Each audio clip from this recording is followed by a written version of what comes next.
Bonjour et bienvenue dans ce cours sur la sécurité en électricité. Alors aujourd'hui, on va avoir des rappels, on va faire quelques rappels sur l'électricité, on va voir ce que c'est les chocs électriques, les arcs électriques et la prévention autour de l'électricité. Alors pour rappel, la loi d'Ohm, donc U est égal à RI, U la tension, donc la tension qui est l'eau qui circule dans la rivière, il va falloir une pente, un dénivelé. Okay? Donc il va falloir une tension électrique pour que nos électrons puissent se déplacer. Le courant, c'est le débit de l'eau, donc sa vitesse, puis la résistance, c'est les roches, la largeur et les détours de la rivière. Donc ça va être les éléments qui vont ralentir le courant, le débit de l'eau dans la rivière. Donc, U est égal à R fois I. Les chocs électriques. On va utiliser en fait la loi d'Ohm pour démontrer le côté roulette russe du choc électrique. En fait, suite à un choc électrique sur la même installation, les blessures peuvent être de légères à mortelles selon les situations dans lesquelles la personne se trouve. Donc on va voir un petit peu qu'est-ce qui va modifier justement, qu'est-ce qui va affecter ces blessures-là. On va avoir deux termes, l'électrisation qui désigne le choc électrique avec ou sans blessure et l'électrocution qui est le choc électrique mortel. Donc un qui est avec ou sans blessure et l'autre qui est fatal. Qu'est-ce qui va déclencher finalement cette électrisation ou cette électrocution? Eh bien, ça va être le passage du courant, ça va être le passage des électrons dans le corps. On va prendre l'exemple là de l'eau, encore une fois, pour s'imaginer. Quand on n'a pas de différence de pression, donc par exemple dans le dessin ici sur la gauche, on n'a pas de différence de pression, on a les mêmes niveaux d'eau. Eh bien, l'eau ne va pas couler ici entre la valve et le réservoir, là. Donc, il n'y a pas de passage d'eau, il n'y a pas de passage de courant. Ben, ça va être le même principe en fait pour un circuit électrique. Donc, par exemple, là, les deux pattes d'un oiseau qui se trouve sur une ligne de tension à 475 kV chacune, eh bien, les deux ont le même niveau d'eau si on veut. Ils ont le même niveau, les deux pattes sont à 475 kV chacune. Donc, il n'y a pas de différence de potentiel, donc il n'y a pas de passage de courant. C'est pour ça que les oiseaux peuvent se poser sur les lignes haute tension sans problème. C'est parce que leurs deux pattes sont au même potentiel. Il faut nécessairement que deux parties du corps soient exposées à des tensions différentes pour qu'il y ait un passage de courant. Donc souvent, l'électrisation se déroule lorsqu'une partie du corps entre en contact avec une composante sous tension, alors que l'autre partie est à la terre, donc c'est-à-dire à 0 volts. Donc vous êtes bien sûr en train de marcher sur le sol, vous touchez une installation électrique, par exemple votre compteur électrique à la maison, si vous ne faites pas attention, eh bien il y a une tension qui arrive dans votre compteur électrique de 240 volts par exemple. Vous touchez et là, vu que vos pieds sont à 0 volts et que votre main vient de toucher une partie de tension à 240, eh bien le courant va vouloir, les électrons vont vouloir passer à l'intérieur de vous et donc on va avoir un passage du courant. Donc on va avoir une électrisation.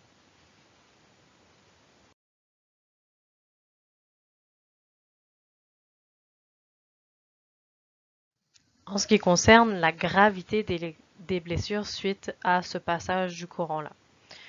Bien, le trajet du courant, il va pas être précis, hein. Il va aller en fait en fonction des parties du corps qui vont être en contact avec le sol ou la partie qui est sous tension.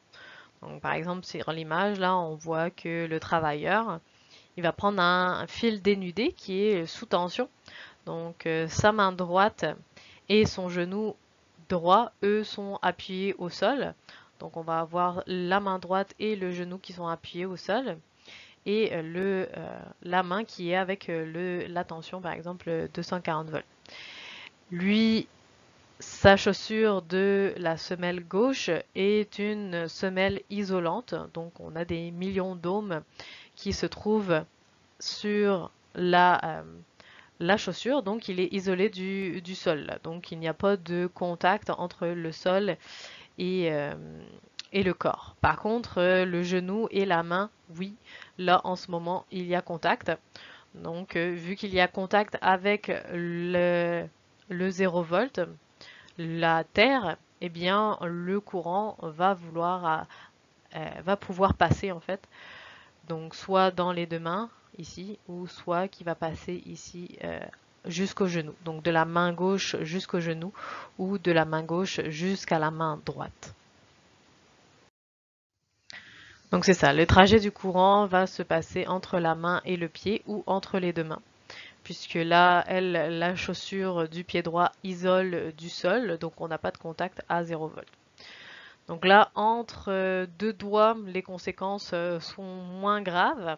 Hein, si on fait juste un contact entre deux doigts, si le courant passe seulement dans la main, on a vraiment beaucoup moins de conséquences que si le courant passe par le torse, comme ici avec les deux mains.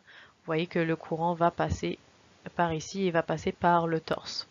Ou même aussi quand il va passer de la main au genou, pareil, il va directement passer par le torse parce que le courant va possiblement affecter le cœur, mais aussi des blessures à l'interne en fait. Si le courant de passage est très puissant, eh bien, il risque de faire des dommages internes. Qu'est-ce qui va affecter la gravité des blessures finalement? Premièrement, ça va être la durée du passage du courant. Donc, plus l'exposition est longue, plus les blessures risquent d'être importantes. On va devoir passer de l'électrisation, eh bien, ça peut se transformer en électrocution. Ensuite, on a la surface de contact. Donc, plus la surface de contact du corps est importante, plus la résistance du corps est faible. Donc, le courant sera plus important. Donc, par exemple, avec la paume de la main, on va avoir moins de résistance qu'avec juste le bout du doigt. Et on a plus de risques de gravité de blessure à cause que le courant va pouvoir passer dans toute la main au lieu juste du bout du doigt. Les caractéristiques physiologiques. Donc, par exemple, si vous avez les mains moites, eh bien, elles vont être moins résistantes que des mains sèches ou avec de la corne. Et puis, vous avez la résistance totale du corps qui peut varier entre 500 ohms à 50 kiloohms selon différents paramètres. Donc, comme la main qui peut avoir de la corne, le trajet aussi du passage du courant. Donc, est-ce que ça va être du doigt au doigt? Est-ce que ça va être de la main à l'autre main? Est-ce que ça va passer à travers le corps? La surface de contact, donc l'étendue finalement où vous allez avoir le passage de votre courant. Puis la tension aussi qui est appliquée, que vous avez que vous avez été soumis finalement. Les effets de ce courant vont différer en fonction de la valeur du courant qui va vous traverser finalement. Donc vous avez le premier seuil qui est le seuil de perception. Donc vous avez des petits picotements, mais il n'y a pas de blessure. Ensuite, vous avez le seuil de douleur. Vous avez une secousse électrique et une sensation de douleur. Donc des fois avec la statique, eh bien vous avez ce seuil que vous atteignez. Hein, si vous touchez à quelque chose et que là vous recevez un choc électrique, eh bien c'est à peu près 3 milliampères. Ensuite, vous avez le seuil de tétanisation musculaire. Donc là, vous avez une contraction musculaire involontaire. Donc là où vous touchez finalement, par exemple, si on reprend l'exemple de l'employé qui a attrapé le fil dénudé, et bien là, à 10 milliampères, vous avez le seuil de non lâcher. Donc, vous ne serez pas capable de lâcher le câble puisque le courant électrique fait en sorte de contracter vos muscles involontairement. C'est un peu comme les ceintures là qui vous envoient des impulsions électriques pour contracter vos muscles d'abdominaux. Ben, c'est un peu le même principe. Là. Donc c'est une contraction musculaire involontaire. Ensuite, vous avez le seuil d'arrêt respiratoire. Donc là, à 50 milliampères, vous avez les muscles en fait de votre diaphragme qui vont se tétaniser. Donc vous ne pouvez plus faire bouger vos poumons et votre diaphragme en fait. Donc vous ne pouvez plus respirer. Prochain seuil, c'est le seuil de fibrillation ventriculaire. Donc à 80 milliampères, vous avez si le passage du courant se fait par votre cœur, eh bien vous avez une action désordonnée du cœur, comme un défibrillateur en fait.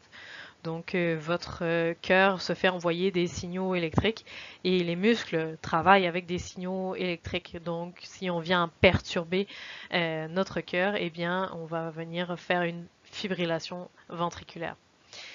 Vous pouvez aussi, à cause de ça, faire un arrêt de la circulation du sang puisque votre cœur ne fonctionne plus correctement. Et au bout de 300 milliampères, vous avez les brûlures en fait. Donc ça va être le seuil de brûlure. On va avoir un dégagement de chaleur. Donc en fonction de la durée du passage du courant, ça va influencer sur la gravité de ces dégagements de chaleur en fait. Et plus on va avoir une durée de passage du courant importante, même plus des brûlures dans les muscles et les nerfs vont se faire ressentir. On va avoir aussi des complications rénales qui peuvent aller en fait jusqu'au décès. Donc il peut survenir dans les heures qui suivent l'électrisation. Vu que c'est des blessures internes, eh bien ça ne vous affecte pas tout de suite. Vous êtes transporté à l'hôpital, mais il n'y a rien à faire puisque vous êtes finalement brûlé un peu de l'intérieur. Donc en plus des effets immédiats qui sont ressentis au moment du choc, on va avoir des effets qui sont tardifs, qui peuvent se manifester dans les heures ou les jours qui suivent. Donc, comme de l'arythmie cardiaque, puisque le cœur a été affecté, des pertes de mémoire, des douleurs chroniques, puisqu'on a brûlé l'intérieur des nerfs, muscles, les jointures. Vous pouvez avoir des infections aussi, puis des cataractes, donc qui vont affecter la vue. Vous avez ensuite une contrainte, là, le courant continu. Ça va être moins fréquent que ceux avec du courant alternatif, puisque c'est pas mal ce qui se trouve dans nos murs, là, le courant alternatif, mais c'est quand même possible avec du courant continu. Donc pour avoir les mêmes effets que ceux nommés plus tôt, l'intensité doit être 2 à 4 fois supérieure, car il n'y a pas d'oscillation. Les muscles sont moins stimulés. Donc le courant continu affecte moins la gravité finalement de votre électrocution là, ou électrisation. Donc on va faire des petites mises en contexte pour pouvoir vous aider à déceler des situations qui peuvent être dangereuses ou problématiques. Alors, un soudeur assemble des réservoirs en métal et doit réparer un support métallique à l'extérieur du bâtiment. Là, plus récemment, et le sol est mouillé, mais le soleil brille à nouveau.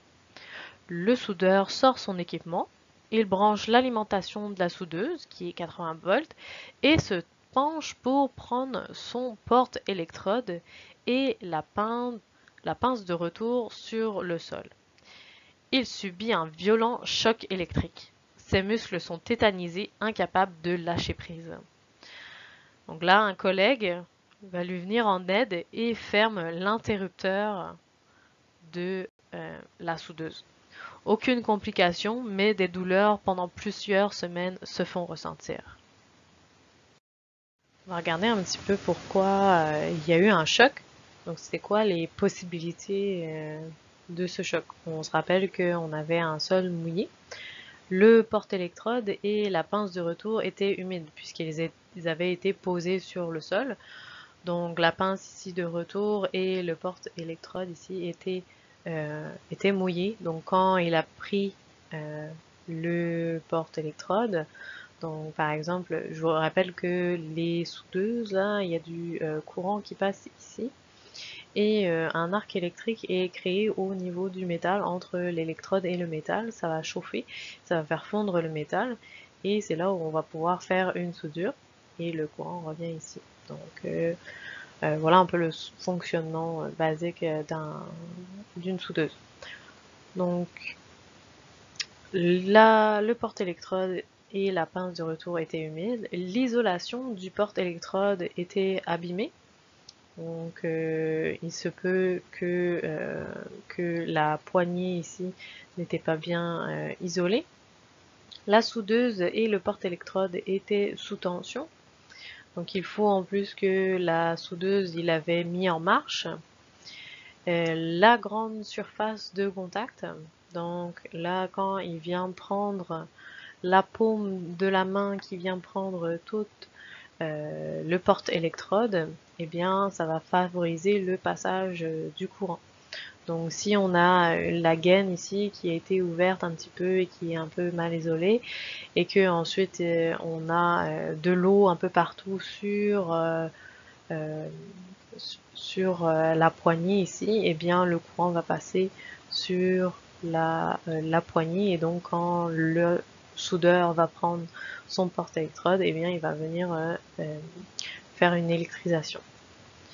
Ensuite, avec les informations qui nous est données dans la mise en contexte, on peut ressortir le seuil en fait qu'il a reçu le courant. Donc, selon les effets ressentis, on a atteint le seuil de tétanisation puisqu'il n'était pas capable de lâcher le porte-électrode. Alors, on peut dire que notre I était de 30 mA. Puis on nous dit ensuite que la soudeuse eh bien, est une tension de 80 volts. Donc finalement, la résistance du soudeur est de 2600 ohms. Donc c'est très peu. Donc dans la mise en contexte, ça s'est bien terminé. Mais si ça s'était passé autrement, eh bien, vu qu'il y avait un seuil de tétanisation atteint, eh bien, si le collègue n'était pas venu pour éteindre la soudeuse, le travailleur serait décédé puisqu'il serait encore en train de tenir finalement le porte-électrode. Donc le seuil de tétanisation était atteint, le travailleur se fait électriser pendant plusieurs secondes, okay, puisque sa main reste accrochée avec, et son cœur entre en fibrillation ventriculaire. Le travailleur meurt électrocuté. La tension de 120 volts représente un réel danger. Donc là, c'est la durée de l'exposition finalement qui peut avoir un impact sur le soudeur là. Et même si c'est une tension de 120 volts et moins. Donc certaines références indiquent que la limite de tension jugée non dangereuse est de 50 volts en milieu sec et de 25 volts en milieu humide. Maintenant, les arcs électriques. Alors, c'est comment est-ce qu'on va avoir une formation d'arc électrique? Un arc électrique, c'est un flux de courant qui va se propager dans l'air entre deux conducteurs ou entre un conducteur et une composante mise à la terre. Donc, par exemple, les éclairs sont des arcs électriques entre deux nuages ou entre le nuage et le sol. On va avoir un surplus d'électrons dans nos nuages et ils vont vouloir se déplacer et s'équilibrer. Et donc le sol est un endroit où ils vont pouvoir se décharger leurs électrons. Et donc la formation de cet arc électrique se fait. La cause des arcs électriques dans les installations, on va avoir une détérioration des isolants, des défauts dans l'équipement, des courts-circuits accidentels causés par un élément conducteur ou l'utilisation d'un appareil de mesure inadéquate. l'énergie dégagée durant la formation d'un arc électrique est extrêmement intense. Donc là, ça va être sur l'image de droite, on va avoir deux conducteurs et entre ces deux conducteurs, on va avoir un arc électrique qui va se former. Donc on va avoir une augmentation de la température, donc qui va aller jusqu'à 25 000 degrés, donc qui va pouvoir faire fondre du métal, une intensité lumineuse, donc une lumière intense comme on le voit avec les orages, et une augmentation de la pression. Donc ça va faire en sorte de créer un son. Puis le tout en une fraction de seconde.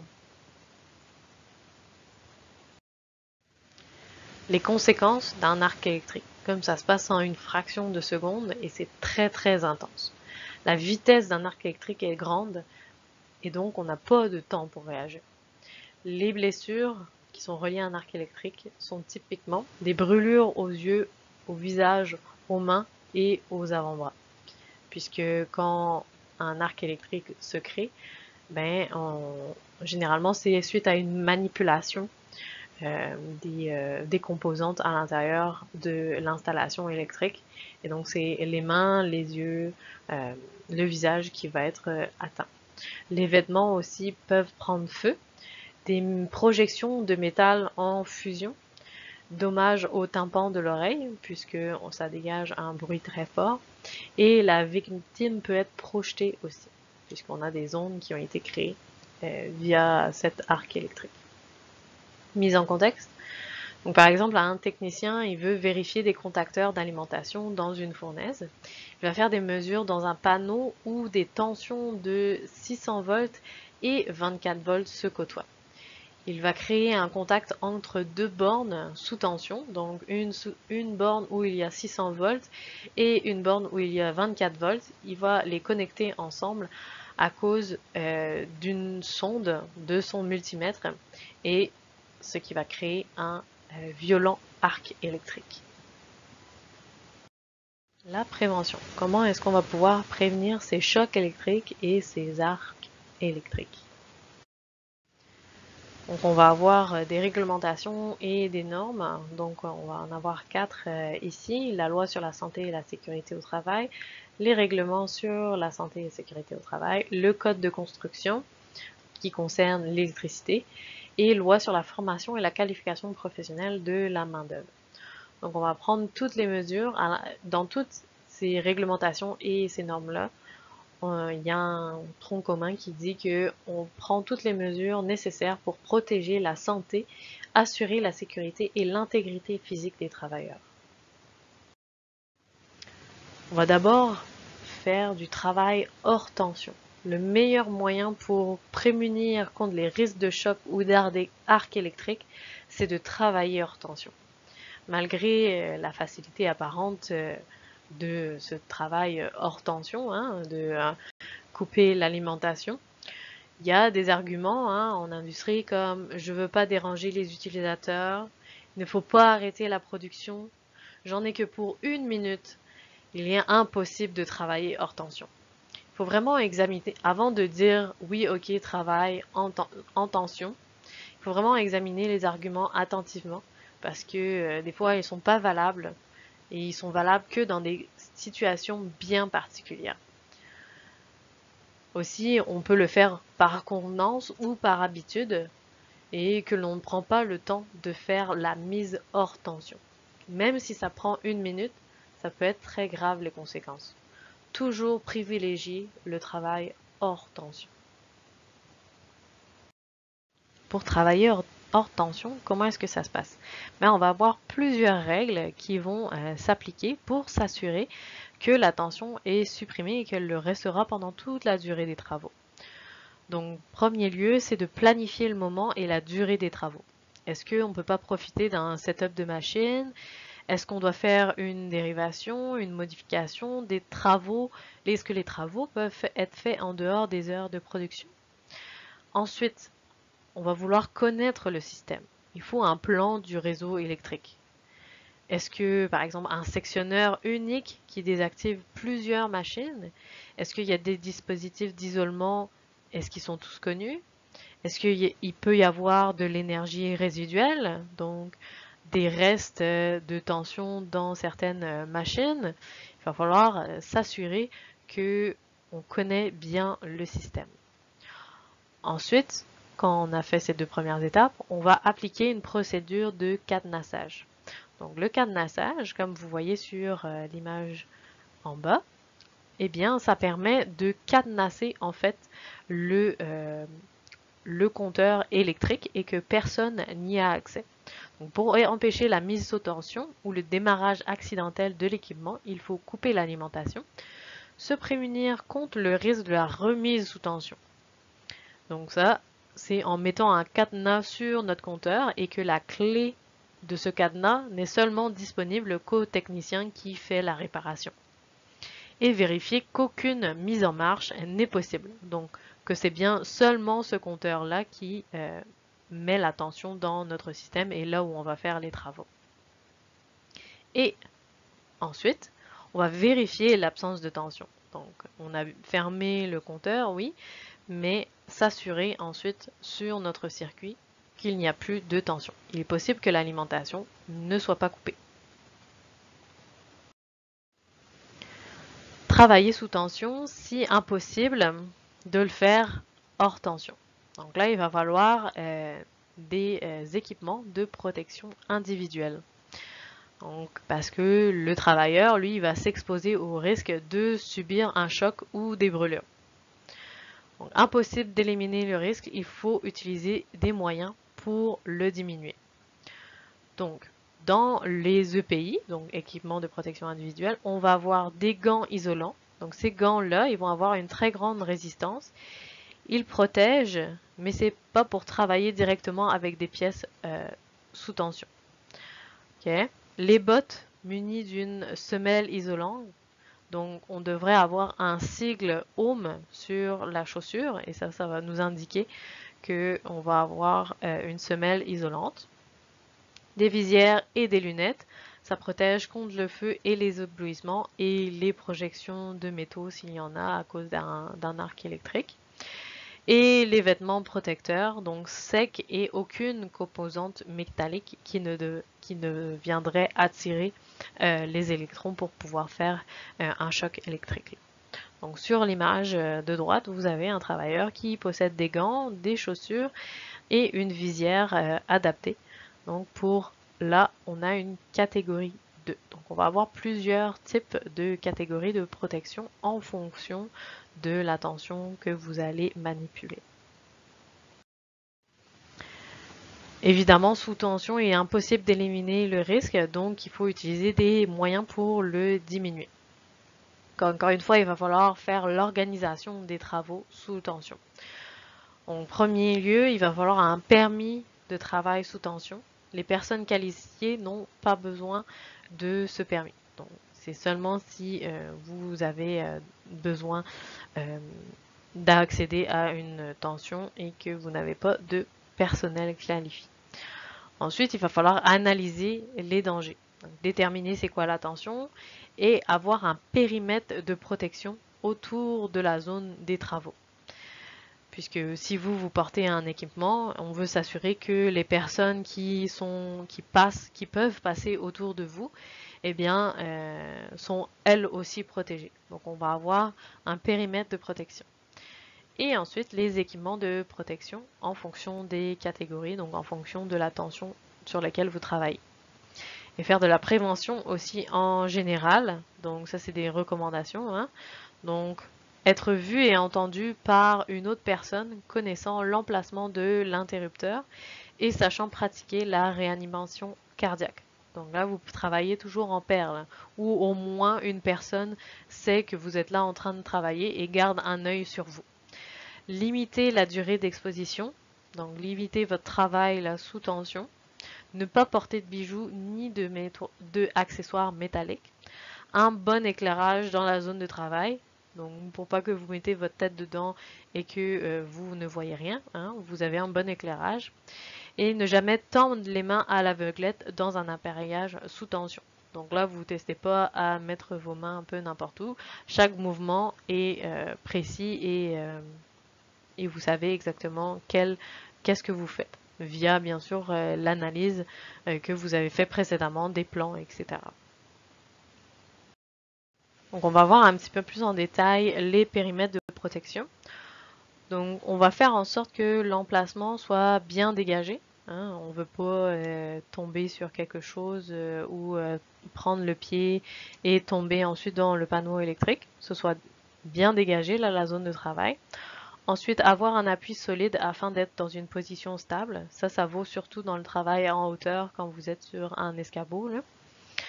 Et ensuite, délimiter ou identifier la zone où le travail s'effectue, où le travail sous tension s'effectue. Donc comme avoir des barrières, des plots, etc. Bien identifier la zone pour protéger vous, mais aussi les autres qui vont passer autour de vous. Et ça peut varier en fait en fonction du courant, de la tension, du délai d'ouverture des circuits de protection. Donc si vous avez vraiment un gros un travail à faire dans une zone, par exemple, où il y a du 12 000 volts, ben, clairement, votre zone de protection, votre périmètre de protection va être beaucoup plus grande. Okay? Donc, en fonction de la tension, eh bien, vous allez avoir différents paramètres pour votre périmètre de protection. Le périmètre, maintenant les instruments de tension, de mesure et le matériel isolé. Donc encore une fois, c'est pour éliminer le risque, diminuer en fait le risque. On va utiliser des instruments de mesure et du matériel isolé. On va avoir des multimètres de catégorie appropriée. Hein, en fonction de la tension que vous mesurez, vous allez utiliser différents types d'appareils de mesure. Hein. Donc, vous allez aussi avoir des barrières isolantes comme des tapis isolants, des tabourets isolants, des escabeaux isolants si vous avez besoin de travailler en hauteur. Et vous avez aussi des outils qui sont typiquement isolés à 1000 volts. Vous avez aussi le petit symbole avec les deux triangles qui vous indique l'isolation à 1000 volts. En fonction aussi de la tension que vous avez autour de vous et que vous devez effectuer le travail, eh bien vous avez différents niveaux, différentes catégories, différents équipements qui sont disponibles pour vous. Donc par exemple en catégorie 1, ça va être une tension que vous retrouvez comme tous les jours, donc le 120 et le 240. Ensuite vous avez la catégorie 2. Donc catégorie 2, ici je vous ai mis un petit tableau qui recense exactement les différents types de catégories.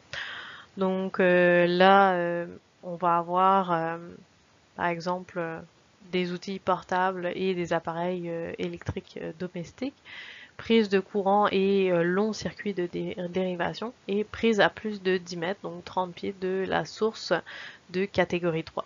Donc elle, la catégorie 3 va être considérée avec les appareillages de commutation, donc les moteurs par exemple, les circuits d'alimentation industrielle, les systèmes d'éclairage dans les grands bâtiments, ça fait partie de la troisième catégorie.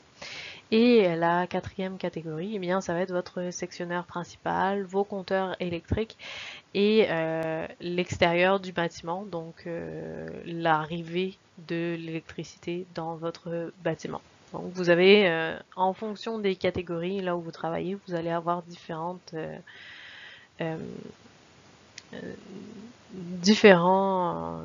multimètres et équipements que vous allez utiliser.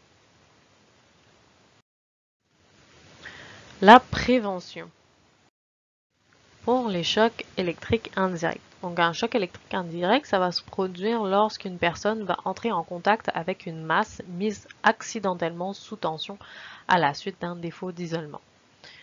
Une masse, c'est des pièces métalliques d'un équipement électrique qui ne sont pas sous tension normalement. La masse de l'équipement peut devenir sous tension si l'isolation autour d'un conducteur ou des composantes qui sont sous tension eh bien, vont être abîmées ou encore s'ils se sont créés un chemin conducteur avec un poussière avec une poussière ou de l'eau par exemple. Les moyens pour se prémunir de chocs électriques indirects, ça va être la mise à la terre. Donc on va avoir des mesures de prévention prévues pour les individus. Ne pas faire partie du circuit du fonctionnement. Et généralement, le fil de cuivre vissé sur le boîtier métallique, eh bien, on va en planter un dans le sol directement. Ça va faire une mise à la terre.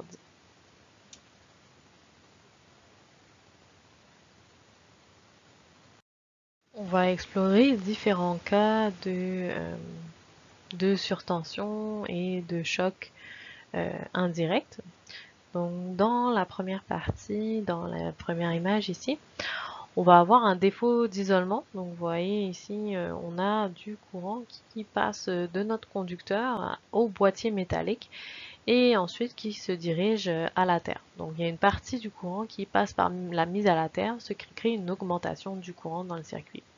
Et là, par ce fait même, le boîtier là, métallique est rendu sous tension.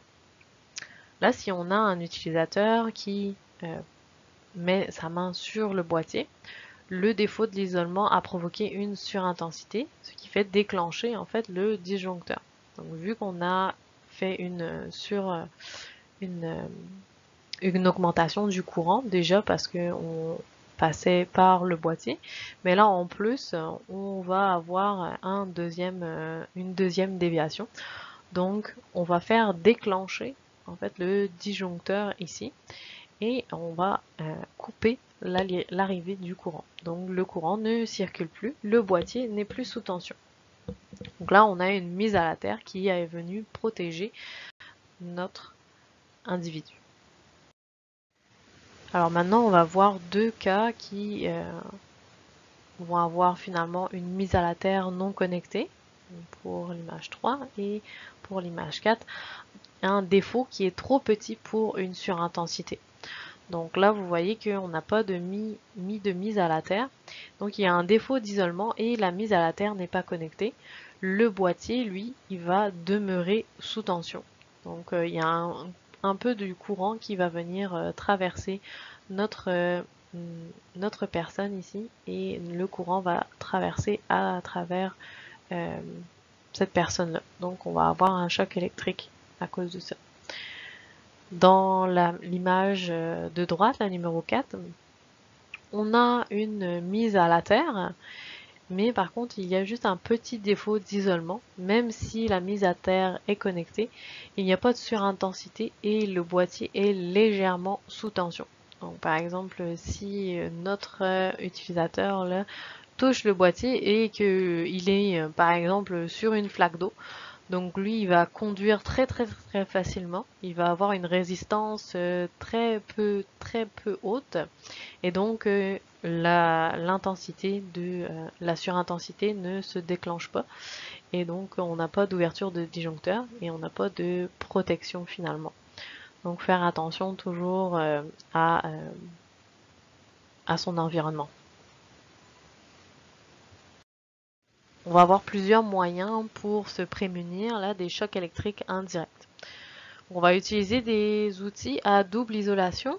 Donc on va avoir une isolation interne autour des composants électriques. Donc par exemple ici on va avoir une isolation autour de notre moteur.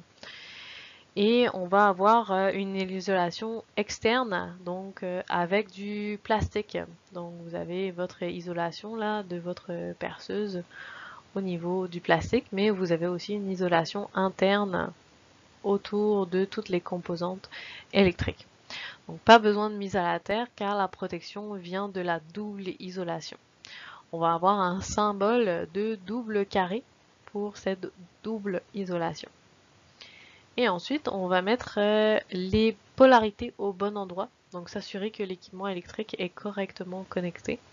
Par exemple, au niveau d'un branchement de lumière, eh bien, si la douille sous tension eh bien, a une inversion, on va avoir un choc électrique. Donc le fond est sous tension et la douille est normalement reliée au neutre.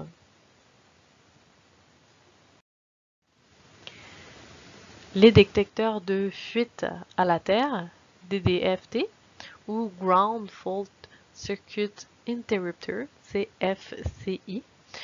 Donc ça va être des... vous en avez sûrement vu en fait dans vos cuisines ou salles de bain. Ça c'est la nouvelle norme là. Il faut avoir des disjoncteurs quand vous avez de l'eau en fait proche de vos prises électriques. Donc ça c'est des disjoncteurs différentiels qui protègent les personnes contre un choc électrique en cas de défaut d'isolement sur un équipement électrique. On va utiliser dans des endroits où la mise à la terre n'offre pas de sécurité suffisante. Donc par exemple là où il y a de l'eau, de l'humidité ou des planchers métalliques par exemple à l'intérieur d'une cuve. Dans les résidentiels, vous le retrouvez dans les prises de salle de bain ou à l'extérieur par exemple. Vous en avez directement dans les prises électriques classiques, hein, vous pouvez en avoir. Et en fait, ces petites prises-là spéciales, ils vont mesurer la différence entre le courant entrant et le courant sortant. Et donc si ce n'est pas égal, c'est qu'il y a une fuite de courant quelque part. Hein. Si le courant entrant n'est pas égal à celui qui sortant, c'est que ça se passe autre part, et donc généralement dans votre main. Hein. Si vous utilisez un sèche-cheveux par exemple, et là que votre fil de sèche-cheveux est brisé, eh bien là vous avez une protection puisque vous avez une fuite. Et lui va le détecter et couper le courant directement dans la prise. L'inspection. Inspecter et entretenir les appareillages. Donc l'inspection permet de détecter les signes de détérioration et les défaillances avant qu'elles ne dégénèrent de manière à présenter un danger. L'entretien préventif permet d'identifier les équipements qui nécessitent un entretien. Donc par exemple les câbles souples, les fiches et les prises, les rallonges électriques, les outils et les appareils portatifs, les couvercles de protection, les dispositifs de protection contre les surintensités, l'identification des circuits, les emplacements dangereux, les DTTF, les équipements de protection individuelle et le matériel isolant, le dégagement autour de votre travaux, la thermographie. Donc par exemple ici vous avez une image d'un connecteur et vous voyez l'image thermique là, qui nous indique avec les flèches qui nous indique les endroits où il y a une surchauffe. Vous voyez là nos câbles sont extrêmement blancs. Donc là le blanc indique une chaleur beaucoup plus élevée que la normale. Donc vous voyez le troisième fil ici et à une chaleur beaucoup plus normale ici. Donc là vous avez un défaut, vous avez une surchauffe. Donc ça toujours vérifier, faire finalement un entretien préventif permettra de diminuer les risques. Alors c'est la fin du cours. Je vous invite à poser des questions, à m'envoyer un petit message. Puis on va passer maintenant aux révisions pour l'examen final.